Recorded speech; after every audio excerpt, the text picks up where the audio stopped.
Cam, straight back to work on home soil again. Cody Brundage, your opponent coming into this one. Was that sort of where you were expecting to find your opponent for this one, sort of that level? Yeah, I was expecting my next opponent for this fight to be someone that's been in the UFC for a while. There was a few names that were offered around.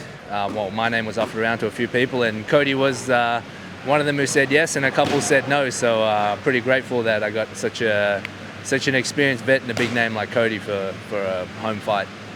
Do you know who said no to you? I do know who said no to me. Yeah, but I cannot say. Fair enough. I guess it must be nice getting pretty quickly back to work after such an impressive performance on debut. Yeah, that's what I want to do. I want to keep cooking while the pan's hot, and just start pumping these fights out and getting my name in there. I've waited a long time to get here, and I don't want to waste any more time. Yeah, I guess just on that, it did take you a little bit of time to finally make that step, but now that you have, you look at home in the octagon, both on the Contender Series and now in the UFC. Is that how it's felt now that you are in that position? It feels like, this is your time, this is where you're meant to be?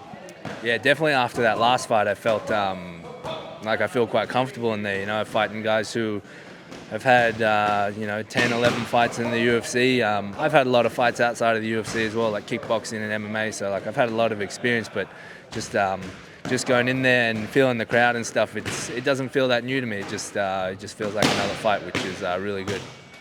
Has anything changed for you after that debut, or anything in the gym, anything outside the gym? Do you get recognised anymore?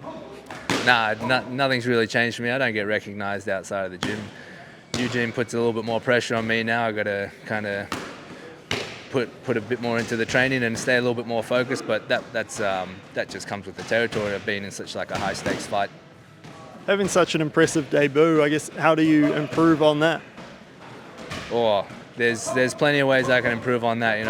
I've gone back and watched that fight a few times and picked apart a few things I didn't like, so I've got plenty to improve on. What do you see the strengths in Cody's game?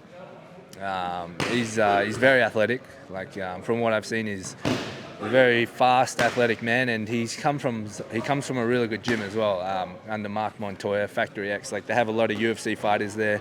They have a lot of fighters outside of the UFC as well, like in the PFL and the old Bellator and stuff like that. So they have a really good stable there, and Mark has led a lot of those guys to some of the highest levels. Excellent. And I guess just over the festive period, I guess most people have the festive period, but you guys probably just in here every day again, just as normal. Was that the case? Yeah, we just kept going as normal. I think Christmas Day was like a Thursday or something. So that's like our jiu-jitsu day. So we're in here early in the morning at 6 a.m. before everyone got up to open the presents from Santa, and we were just getting in there, getting stuck into it and just sweating on each other and groping each other and just squeezing each other as hard as we could. It was a fantastic Christmas Day, and then we went home and just had a salad.